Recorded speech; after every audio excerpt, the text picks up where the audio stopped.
The vows I spoke in light. I watched them turn to chains in darkness. The hardest part wasn't the guilt. It was finally admitting the truth, even knowing the cost. My name is Simone Tremblay. I am 44 years old. I died for 19 minutes in late summer of 2020. And in those minutes, I saw the spiritual cost of what I thought I had hidden. What I am about to tell you is not easy, but it is the truth. I need you to understand something before I go any further. I was not a bad person. I know that is exactly what a bad person would say, but I mean it in a different way. I was not someone who set out to destroy anything. I was not reckless. I was not cold. I was not the kind of woman who looked at her wedding vows and decided they were optional. I was the kind of woman who baked bread on Saturday mornings, who remembered every birthday in her extended family, who sat in the third pew from the front every single Sunday and sang with her whole chest and meant it. I was the kind of woman who would have told you, with complete sincerity, that she loved her husband. And the most terrifying part of everything I am about to tell you is that I would have been telling you the truth. Mark and I met when I was 26. He was quiet in the way that steady people are quiet. Not withdrawn. Not cold. Just rooted. He did not need a room to notice him. He simply existed with a kind of gravity that made you want to stay close. We married 2 years after we met, in a small ceremony in the church where my grandmother was baptized, and I stood across from him at that altar and I spoke those words, every single one of them, with every part of myself that was capable of meaning something. I want you to hold that, because what I am about to tell you did not begin with a lack of love. It began with a silence I did not know how to name. By the time our children were old enough for school, Mark and I had settled into something that looked like a life, but felt like a photograph of one. We were present. We were functional. We shared a bed, shared a table, shared a calendar full of school pickups and grocery lists and parent-teacher evenings. But somewhere between the years and the routines and the quiet that kept growing between us like something neither of us wanted to acknowledge, I had begun to disappear inside my own marriage. Not dramatically. Not with arguments or tears or declarations. Just quietly. The way a candle goes out not from being blown, but from simply running out of what kept it lit. I told myself it was normal. I told myself every long marriage moved through seasons like this. I told myself Mark was a good man, and he genuinely was, and that good men and quiet marriages were something to be grateful for, not grieved. I told myself I was being ungrateful, selfish, that the restlessness I felt was my own problem to manage, not a wound that needed tending. I was very good at telling myself things. That was where I was, somewhere between resigned and restless. When I met Thierry Beaumont, it was at a school fundraiser. The kind of loud, cheerful evening where parents stand in gymnasium lighting holding plastic cups of warm wine and pretending they are having more fun than they are. Thierry was the father of a girl in my daughter's class. His wife was traveling for work.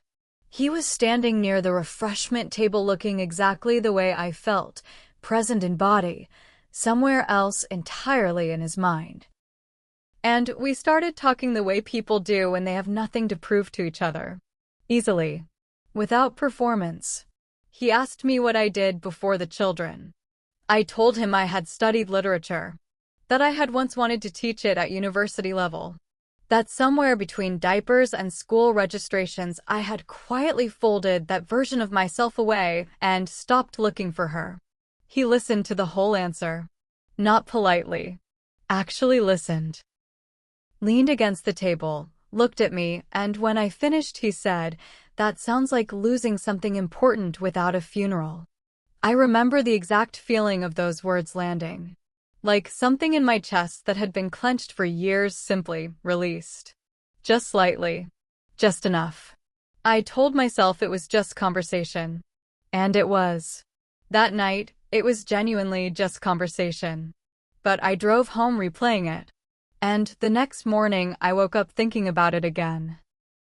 And when I saw him at school pick up 3 days later, and he smiled at me, not with anything inappropriate, just with recognition, the way people smile when they remember a real exchange. I felt something I had not felt inside my own home in longer than I could honestly calculate. I told myself it was harmless. That feeling seen was not the same as being unfaithful. That I was allowed to have conversations. That nothing was happening. And for several months, technically, nothing was. We exchanged numbers for school coordination. We messaged about pickup schedules. We moved from that into longer conversations about books, about faith, about the quiet disappointments of adult life that nobody warns you about when you are young and certain about everything. But I knew. Somewhere beneath every justification I was carefully constructing, I knew exactly what I was doing. I was choosing his attention the way you choose a warm room on a cold night. Deliberately. Gratefully. And with increasing desperation to stay inside it. The first time it crossed from emotional to physical, I sat in my car afterward and I prayed. I actually prayed. I asked God to forgive me and I asked Him to help me stop. And then I went home, kissed my children, made dinner, and within 72 hours I had created a reason to see Thierry again. That is the part one am most ashamed of. Not the falling. The choosing to fall again, with my eyes completely open, after I had already knelt and asked to be pulled back. That was 4 years before the Sunday everything collapsed. And then there was something. Not light. Not sound. Not the cold linoleum of my kitchen floor, or the feeling of Mark's hands on my arms. Just awareness. A thin, fragile thread of it. Like the moment before you fully wake from a dream when you are not yet sure which world is real. Except both worlds were receding from me simultaneously. The kitchen was gone. My body was gone. And whatever was replacing them was arriving slowly, the way fog moves, not rushing, not dramatic, just steadily occupying every space until there is nothing left that it has not touched. I became aware of myself as something weightless. That is the only word I have for it. Not floating. Not flying. Just no longer subject to the things that had always held me down. And for one single breath of a moment, that felt like relief. Like setting down something unbearably heavy. And then I looked down. I could see my kitchen floor. I could see the tile. The small crack near the refrigerator that Mark had been meaning to fix for 2 years. I could see my own body collapsed against the cabinet, one arm extended, fingers still reaching for the counter I had not managed to hold. I could see Mark on his knees beside me, his hands on my face, his mouth moving in words I could no longer hear. And I could see the expression on his face. That expression. The one that had nothing to do with anger anymore. The one that was pure, animal terror. The kind of fear that only exists on a person's face when they are watching someone they love, regardless of everything, in spite of everything, leave. I tried to call to him. I had no voice. I tried to reach toward him. I had no hands. I was simply present and entirely powerless and watching my husband hold the body I no longer inhabited, and I want you to understand something. In that moment, every justification I had ever constructed simply ceased to exist. Not gradually. Instantly. The entire architecture of everything I had told myself, that the marriage was already broken, that I deserved to feel seen, that what Mark did not know could not hurt him. All of it collapsed in a single moment of watching his face. Because what I saw there was not a man whose wife had betrayed him. What I saw was a man who was terrified of losing her anyway. And I had no way to tell him I was still there. The kitchen began to dim. Not like lights going out. More like the kitchen itself was becoming less relevant. Less real. as though the physical world was a frequency I was slowly drifting out of range of. I heard, distantly, as though through deep water, the sound of my daughter screaming from the living room. I heard Thierry's voice saying something urgent. I heard my son crying, though I could not see him. And then even those sounds thinned and stretched and finally dissolved entirely. And the nothing returned. But this time the nothing did not stay empty. Something began to form beneath me. Not ground exactly.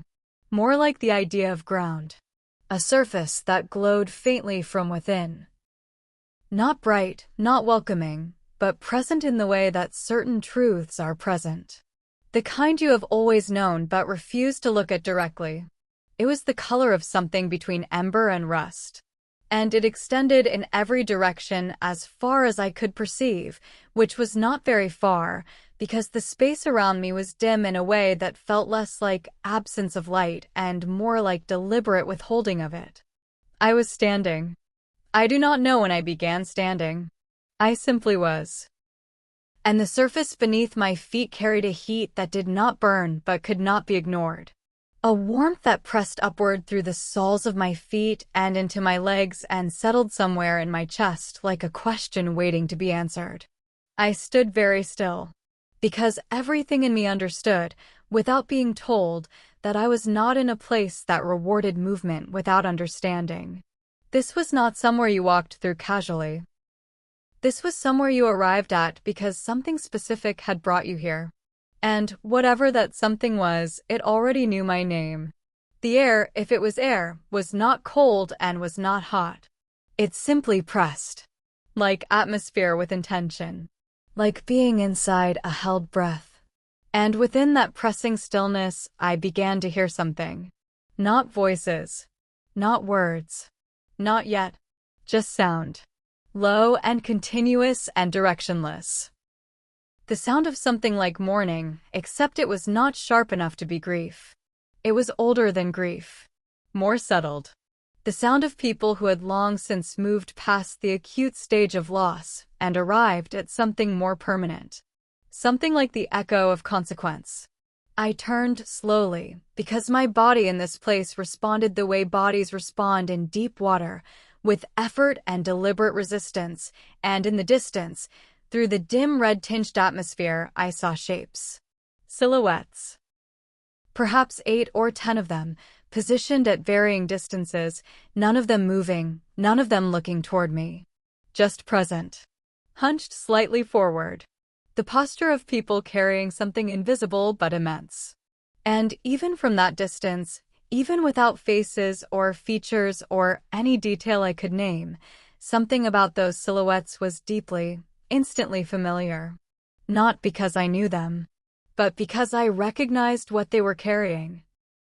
I recognized it because I had been carrying the same thing for 4 years.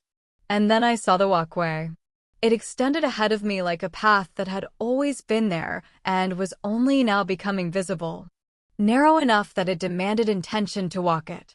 Wide enough that turning back felt like a choice rather than an impossibility.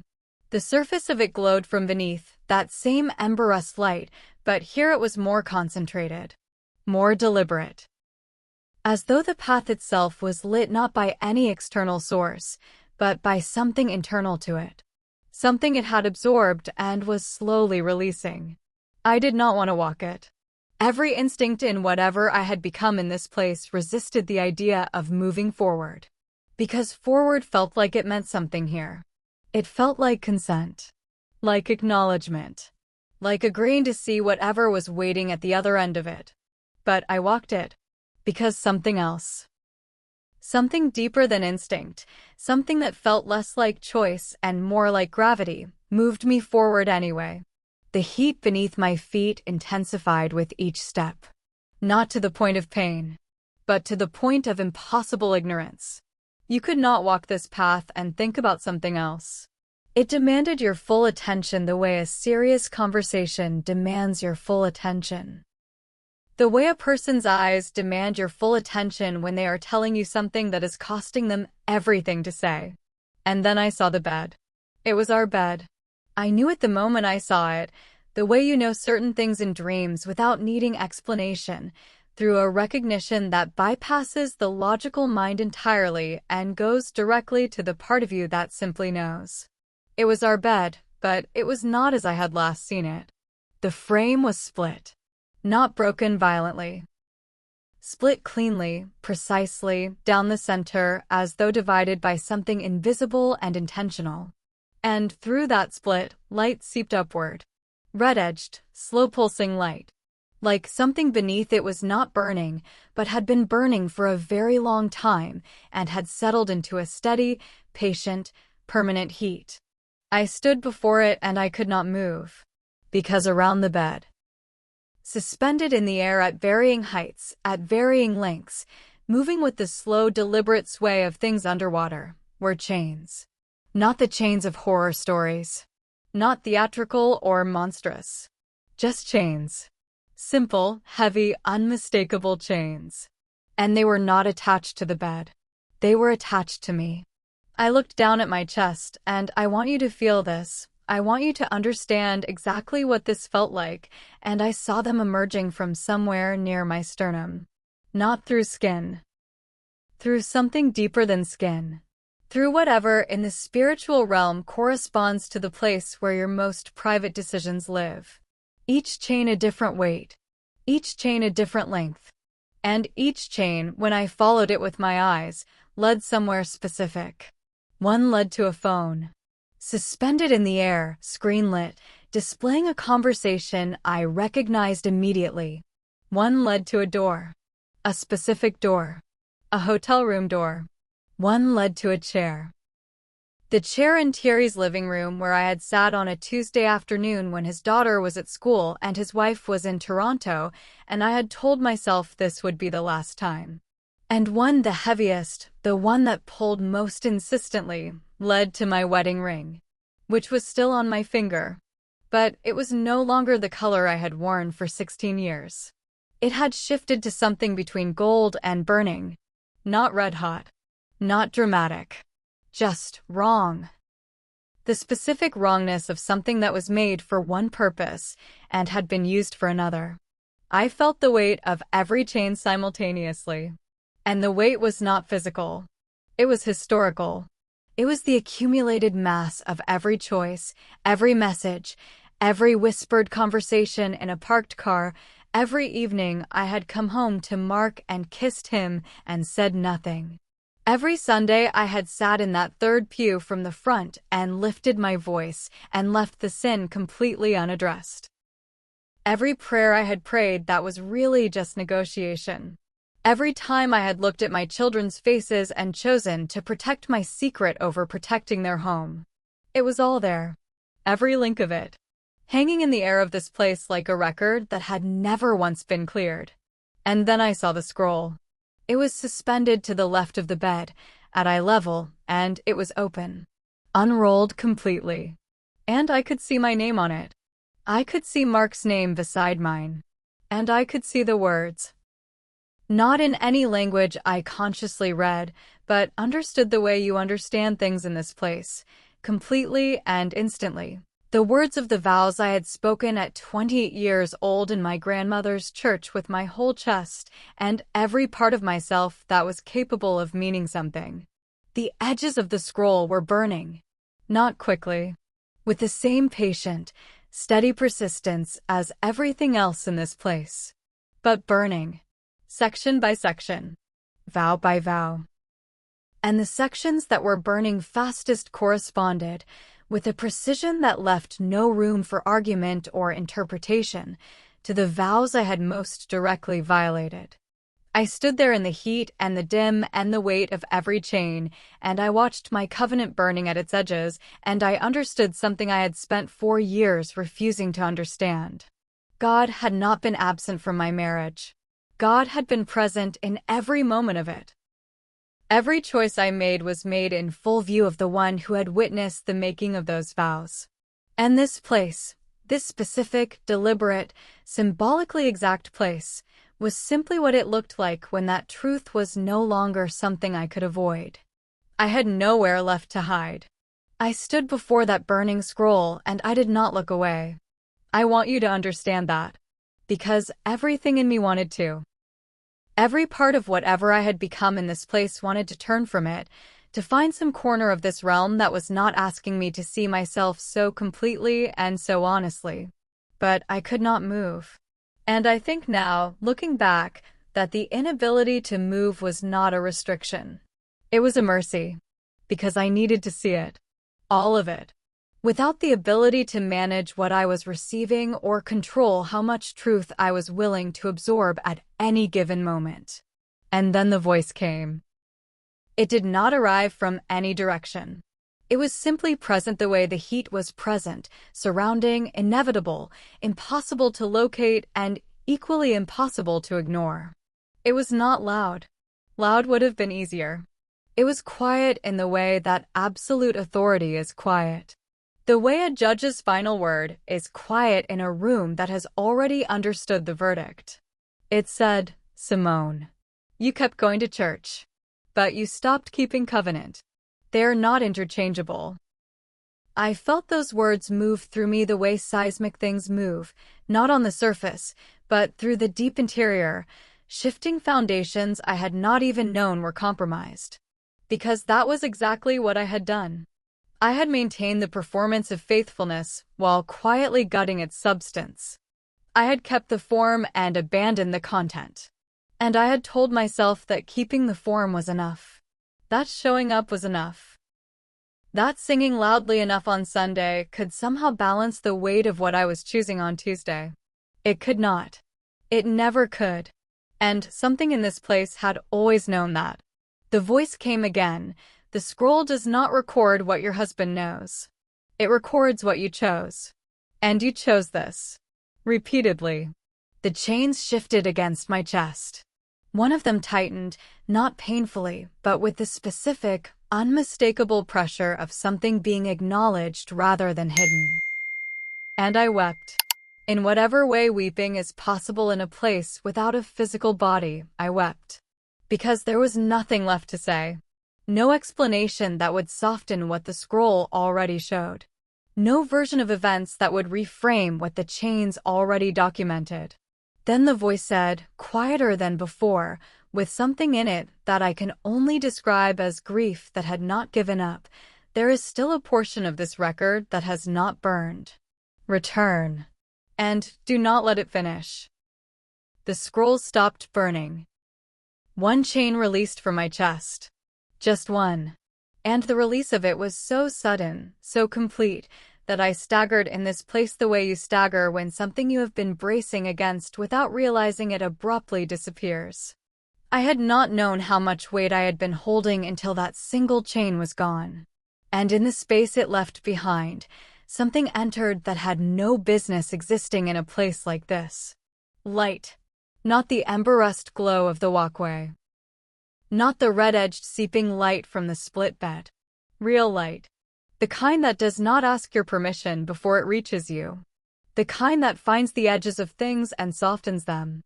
It came from above me, and it came slowly, the way dawn comes, not announcing itself, just arriving incrementally, until the darkness around it has quietly run out of arguments. The chains that remained grew lighter. Not gone, but lighter. As though the light itself was not removing the consequence, but was offering the possibility that consequence did not have to be the final word. And I felt something I had not felt since I was a young woman standing at an altar with my whole chest open and every part of myself available. I felt the specific, terrifying, beautiful sensation of being fully known and not abandoned because of it. The voice did not speak again. It did not need to. A force gathered around me. Not violent, not cold, not impersonal, and moved me upward and inward simultaneously in a way I have no adequate language for. Like being recalled. Like something that belonged somewhere being returned to where it belonged. The realm around me dissolved. The walkway, the scroll, the bed, the chains, the silhouettes in the distance, all of it receded. Not dramatically, but with the quiet finality of a door being gently closed. And then air. Cold, sharp, fluorescent lit, antiseptic-smelling air that hit my lungs like something I had forgotten I needed. My body gasped before my mind caught up with the fact that I had a body again. My chest seized and released and seized again. Sound returned all at once. Monitors, voices, someone saying her pulse is back, someone else saying, "Simone, can you hear me?" And underneath all of it, closer than all of it, the sound of Mark's voice saying my name over and over in the specific broken rhythm of a man who has been saying it into silence for 19 minutes and cannot yet believe the silence has ended. I could not speak. I could not open my eyes fully, but I could feel his hand on mine, and I held it with everything I had. I came back knowing two things with a completeness that has not wavered in the 4 years since. The first was that I had been shown something real. Not a dream. Not a hallucination produced by a brain in crisis. Something real and specific and personally addressed to me with a precision that no dream has ever managed. The second was that the portion of the scroll that had not burned was not a gift I had earned. It was an invitation I had been handed. And what I did with the time on the other side of those 19 minutes would determine whether I honored it or wasted it. I chose to honor it. I told Mark everything 4 days after discharge. Not a managed version. Not a carefully edited disclosure designed to minimize damage while technically fulfilling the requirement of honesty. Everything. Every name. Every date. Every lie I had told to his face. He sat across from me at our kitchen table, the same kitchen where I had collapsed. And he did not speak for a very long time. And then he wept in a way I had never seen him weep. And I did not try to comfort him because I understood that what he needed in that moment was not my comfort. He needed to be allowed to feel the full weight of what I had done without me rushing to make it easier for myself to witness. I ended all contact with Thierry the same day, with Mark present in the room, watching me send the final message. No closure conversation. No explanation. Just a single message that said this is over and will not be revisited, and then I blocked every channel of contact that had ever existed between us and handed Mark my phone and asked him to change every password I owned. I resigned from every community group, every school committee, every shared social space where Thierry had presence. I made a formal confession to our priest. I entered individual counseling the following week and marriage counseling the week after that. I gave Mark complete and unrestricted access to every device, every account, every communication, for as long as he needed it, which was a long time, and rightfully so. It has been nearly 4 years. Our marriage is not what it was before, it is more honest than it was before, which means it is harder in some ways and more real in every way that matters. Mark did not leave. There were months he should have. What held him, he has told me, was not my explanation of what happened. It was watching me refuse to hide anything at all. Not even the ugly parts of my own repentance. Not even the days when the shame was so heavy I could barely function. He watched me stay present in the consequences without running from them. And slowly, over time, that became the foundation of something neither of us had ever actually built before. Something true. If you are watching this and you are living the way I was living, performing faithfulness on the outside while privately violating everything it means, I need you to hear this clearly. The scroll does not record what your spouse knows. It records what you chose. And it is being written right now, in this moment, with every decision you are making. You do not need to wait for 19 minutes of clinical death to understand the weight of covenant. You can understand it today. You can make it right today. Not because the consequence disappears when you confess, it does not, and anyone who tells you repentance is painless has not truly repented. But because there is still a portion of the record that has not burned. And that portion is an invitation. Do not let it finish. Tell me in the comments where you are watching this from. I want to know this reached you. And if you know someone who needs to hear this today, a friend, a spouse, Someone you love who is living with a secret that is slowly consuming them, share it. One testimony can save a marriage. Subscribe and let us keep this conversation going.